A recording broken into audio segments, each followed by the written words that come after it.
All right, guys, let's talk about it. Land Cruiser builds here at SEMA. We have a few of them here at the Toyota booth that I do want to show you to give you guys an idea of what kind of builds people can pursue if they want to go down that route with their Land Cruiser. This right here is a Land Cruiser grade. It's what it started off as, and they built it up from there. So obviously you could tell that by these squared off headlights as opposed to the rounded ones, which you see on the 1958 as well as the first edition. But this one does have first edition parts, which I'll show you later on. And what I really like about it is what they did with the colorway and this heritage colorway, the vinyl stripes that go across the side, and then these wheels. They are larger, 35s, look really cool.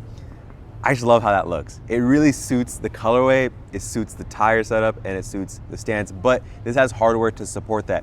If you take a closer peek into the suspension, you'll notice the suspension is actually from the Trailhunter Tacoma, which is so cool to see. So it's the billet control arms, you have the TRD Pro suspension right there. So they actually took that, implemented into here, and it works out pretty well. I don't know how it drives, I can't tell you that, but I can suspect if they're taking those components, those are off-road capable components, and incorporating them to here, that it definitely adds to that off-road capability. Now on top of that, you have very nice, sleek projector beam lights right here for off-roading. You also have covered up ones up here, which is nice, on this nice integrated roof rack that's been installed. Very sleek, fills the contour of the roofline very nicely. You got the KC branding right there, some side lights, which is super cool. And then coming around the side here, you do have your rock slider down here, which I believe is from the, actually, is this from the first edition? I'm not sure, but it looks similar to the one that I've seen in the first edition. It might be different though, so don't quote me on that. Coming around the side here, again, wheel tire package.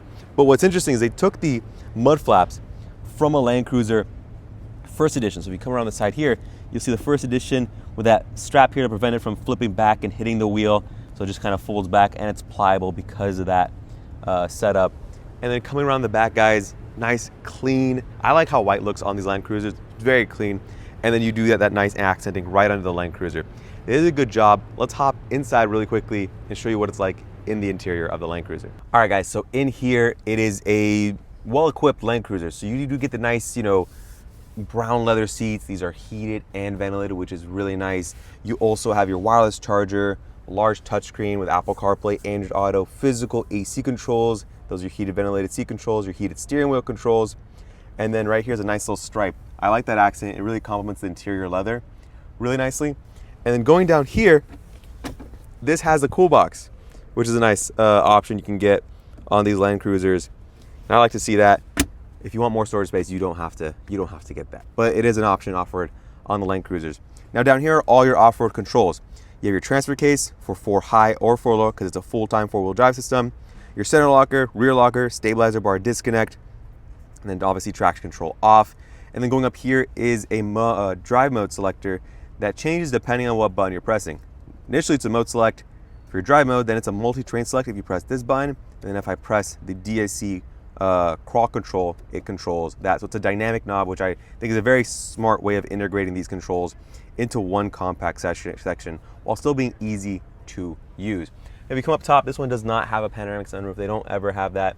So you do a regular one, and honestly it's mostly covered up by the roof rack, so it's not a big deal. I feel like for people who are going to be taking this off-roading or building it out, it's going to be covered by gear that sits above you. On top of that though, you do get a nice digital rear view mirror. The battery's off on this, so it will not show us that, but you do have that capability. And with that, let's hop on to the driver's side and see what you get from my perspective. All right, so the big thing on this one is the driver's seat does have a thigh extension over here, which is a nice touch, which is why I initially thought this was a first edition, because I've seen that initially on those grade trim levels. But as far as steering wheel, guys, they did a really good job making it nice and boxy, different from the rest of the lineup, but you get all your controls easy to reach, and they're tactile and physical, which is nice. You also get a nice digital gauge cluster over here, and then this one does have a heads-up display. So really nice. Over here, guys, this is obviously fully well kitted out. You do have your auto high beams, fog lights, power tailgate, fuel trunk. This one has that bumper light bar, a button that they added aftermarket, and see how nicely it's just seamlessly integrated into here. It's cool because like Toyota does have some auxiliary switches as well as just some empty slots. So people will be able to swap in and out depending on their build and how they have things set up. But I want to show you guys an even crazier build in SEMA that they have. Let's hop over to that really quickly. This right here is the Baja Cruiser race edition. They took a Land Cruiser, turned it up to 11. That's, I feel like, the daily. You can easily take that off-road and then go around on-road.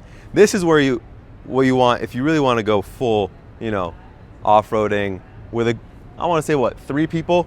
That's what it only fits in the back, and we'll show you how that is like in a bit. But let's take a look up front, guys. Very, very, very focused on high clearance off-roading, and you can obviously tell because of that metal bumper up front, as well as just this you know, kind of durable surface that is meant to be hit. You can just tell, and it's just easily, you know, fastened on with these socket head cap screws and metal skid plate underneath. So it's just really well built, and then you get that really good approach angle thanks to the way it's been cut and set up. This does have the round LED headlights, which either on the 1958 or the first edition like we discussed. And then this one, they had a nice little touch. Nice little gold on the Heritage Toyota lettering. This has Westcott design on it because they're the ones who worked on this. And then the rigid high projector beam headlights right here. Coming along the side, guys, this has a really nice wide body setup. It's probably, I don't know if it's easier or harder to tell on camera because of the black paint, but it really stands out. It's very different than a typical Land Cruiser, the one we saw especially, but it still maintains the same kind of flares. It just stepped out to fit the wheels. I'm gonna hop on the other side and show you guys the wheel package because it'll be easier to see there. So I think this gives you guys a better idea of that wide body and then the wheel and tire setup that's on here specifically. So these ones, they measure 37 12.5 R17s, beadlock wheels, nice gold wheel setup which matches the front lettering on the Toyota badge. Looks really cool. And then you also get some nice lights here, not like what we saw earlier. Those are like kind of mounted up here. These are way bigger and they're sideways mounted. And then you get also a light bar up top, very beefy, but it doesn't have a kind of a high up roof rack like we saw on the other one. This is more of a low profile. It is metal, and it obviously is nicely integrated into the roof line of the SUV. Now I do want to show you guys the inside because it's pretty crazy what they did in here. So let's hop in. All right, so I never thought I'd see a day where a modern Land Cruiser has, you know, 6-point harnesses and you know, sport bucket seats like this, but it kind of works. I'm getting the vibe just from the outside to inside what this thing is being designed to do and built for. And honestly, guys, with the roll cage here, it all fits really nicely, and it looks like it was just meant to be like this, which is so nice. I think it's a big compliment. And this one also has the cool box, which we just saw in the other one, which is crazy.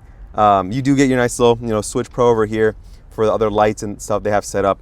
It's nice and clean, well integrated, honestly, on their part.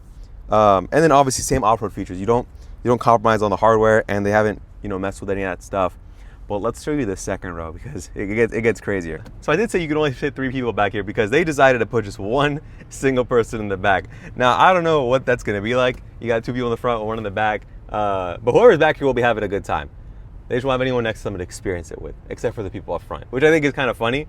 But you can see here, you have these fuel cells, what looks like, or no, these are reservoirs for your Fox shocks. Holy moly, that's crazy.